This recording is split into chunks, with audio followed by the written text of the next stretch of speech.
যোৱা ৩১ জানুৱাৰীৰ দিনাখন নলবাৰী সমষ্টিৰ বিধায়ক তথা মন্ত্ৰী জয়ন্ত মল্ল বৰুৱাই সেই অফিচটো উদ্বোধন কৰিছিল।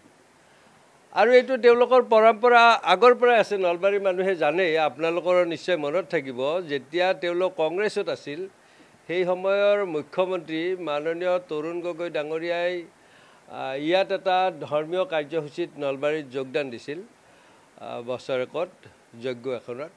আৰু যেতিয়া তেখেতে সেইটো কাৰ্যসূচীক চৰকাৰীকৰণ কৰাৰ কাৰণে আমাৰ নলবাৰী ধমধমা পথটোৰ আধাৰশিলা স্থাপন কৰিছিল। এবাৰ দুবাৰ নহয়, ৩বাৰ। আৰু সেইটোক লৈ কৰ্মীয়ে ৰাইজৰ ওচৰলৈ আমি গৈছিলোঁ। আৰু সেই একেই তেওঁলোক বিজেপিৰ আহিল, কিন্তু কংগ্ৰেছী চৰিত্ৰ তেওঁলোকে ত্যাগ কৰিব পৰা নাই। আৰু সেইকাৰণে তেওঁলোকে এতিয়া ৩১ তাৰিখে লোৱা সেই কাৰ্যালয়টোকে আজি আমাৰ ধুৰন্ধৰ মিছলীয়া মুখ্যমন্ত্ৰীগৰাকী নলবাৰীক অহা সূত্ৰে আজি সেই কাৰ্যালয়টো পুনৰবাৰ লৈছে। এই দুখন চিঠি মই আপোনালোকৰ সন্মুখত দেখুৱাই দিছোঁ। এইখন হ'ল আমাৰ যোৱা ৩১ জানুৱাৰীত লোৱা কাৰ্যসূচীৰ নিমন্ত্ৰণী পত্ৰ। এইখনতো সভাপতি মিণ্টু তামুলীয়ে এইখন চিঠি উলিয়াইছিল। আৰু আজিৰ যিটো কাৰ্যসূচী, আজি 15 এপ্ৰিল, আজিৰ কাৰ্যালয়টো উদ্বোধন কৰাৰ কাৰণে এইখন চিঠি দিছে। গতিকে তেওঁলোকে অনুশাসন যদি থাকিলেহেঁতেন এনে কামো নকৰিলেহেঁতেন। এটা কাৰ্যালয় দুবাৰকৈ আজি নলবাৰীৰ মানুহে জানে, য'ত য'ত মোৰ ফলকবিলাক আছিল ভাঙিছে। আজি এই কামখিনিত ৰাজ্যিক সভাপতিগৰাকীয়ে তেওঁৰ যি উষ্মতা দেখুৱাইছিল, তেওঁৰ কি চিন্তাধাৰা কৰিছে নাজানো। এইবিলাক কথা দেখি শুনিয়েতো মই প্ৰতিবাদ কৰিছিলোঁ। তেতিয়া কিন্তু তেওঁলোক মোৰ ওচৰলৈ মোক সকাহ দিয়াৰ কাৰণে বা মোক সমৰ্থন কৰা নাছিল। এতিয়া তেওঁক ৰুমত সোমাব নিদিয়া কাৰণেহে তেওঁৰ গাত লাগিল। মই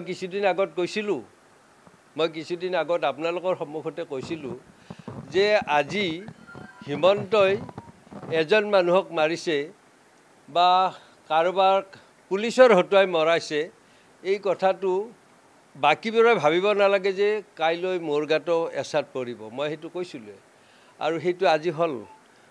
মোক যদি তেতিয়াই কৰা এই প্ৰতিবাদৰ বিৰুদ্ধে বাকীবিলাকে সহযোগ কৰিলেহেঁতেন, তেনেহ'লে মই ওলাই আহিব লগা নহ'লহেঁতেন।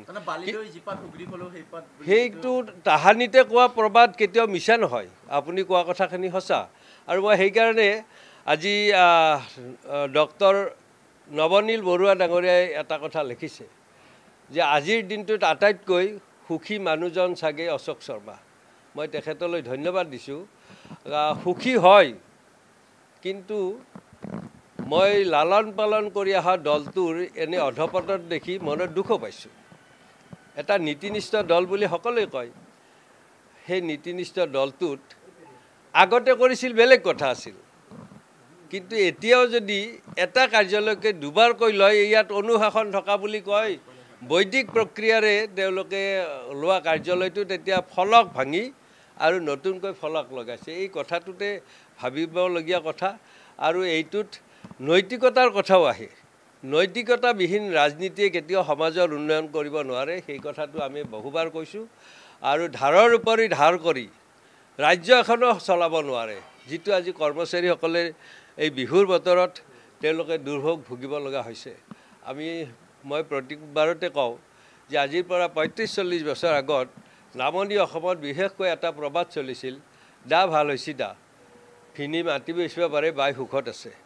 আজি আমাৰ মহিলাসকলক ১২৫০ টকা দি যেনেদৰে উন্মাদ কৰিছে, এই ১২৫০ টকাৰ কাৰণে মহিলাসকল যেনেদৰে দিনৰ পিছত দিন ঘূৰি থাকে, সেইটোৱে আজি পৰিয়ালবিলাকক পংগু কৰি পেলাইছে।